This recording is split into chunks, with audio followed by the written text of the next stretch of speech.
RAB, police, সেনাবাহিনী, APBN, BGB, magistrate সহকারে সবাই মিলে যৌথ অভিযান পরিচালনা করেছি জঙ্গল সলিমপুরের বিশেষত আলীনগর এলাকায়। এটা আপনারা জানেন সবাই। তো সেখানে সকাল থেকেই অভিযান পরিচালনা করা হচ্ছিল। আমরা বেশ কিছু আসামি ধরতে পেরেছি এবং বেশ কিছু অস্ত্র এবং অ্যামুনেশন, দেশীয় অস্ত্র, বিদেশি অস্ত্র এবং অ্যামুনেশন পেয়েছি, পিস্তলের, রাইফেলের এরকম অ্যামুনেশন পেয়েছি। বাট এটা আমরা এখন পর্যন্ত কাউন্ট করে শেষ করতে পারিনি।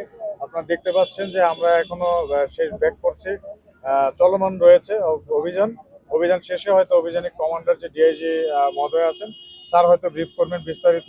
এখন আপাতত আমরা কিছু আসামি অ্যারেস্ট করেছি এবং বেশ কিছু অস্ত্র অ্যামুনেশন পেয়েছি। তো আপাতত দৃষ্টিতে এটা বেশ ভালোই অ্যামাউন্ট হবে ইনশাল্লাহ। তো যখন formally DIG sir press brief করবেন সেখানে আমরা ডিটেলস বলতে পারবো। দুটো ক্যাম্প করার কথা বলা হয়েছিল, সেগুলোর ব্যাপারে এই ব্যাপারটা ডিআইজি স্যার বলবেন।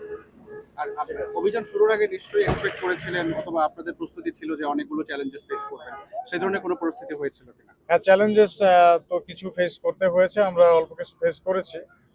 জনগণের বাধাটা যেটা এক্সপেক্ট করেছিলাম সেটা হয়তো ভলিউম অফ ফোর্স বেশি হওয়ার কারণে তারা ভয় পেয়ে বাধাটা দেয়নি, বা আমরা আলীনগর এলাকা পুরোটা ফাঁকাই পেয়েছি। ফাঁকা মানে হচ্ছে সবাই পালিয়ে গিয়েছে। তো এখন আবার আমাদের সিকিউরিটি ফোর্সের নজরদারি রাখতে হবে, টহল রাখতে হবে।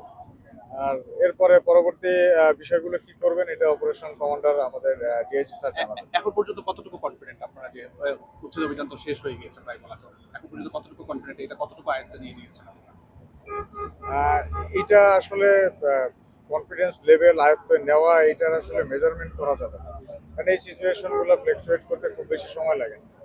তো আমরা চেষ্টা করেছি, একটা উদ্যোগ নিয়েছি, যেখানে কেউ যেত না আমরা বিশেষ উদ্যোগ নিয়ে সেখানে গিয়েছি, আসামি অ্যারেস্ট করেছি, অস্ত্র উদ্ধার করেছি।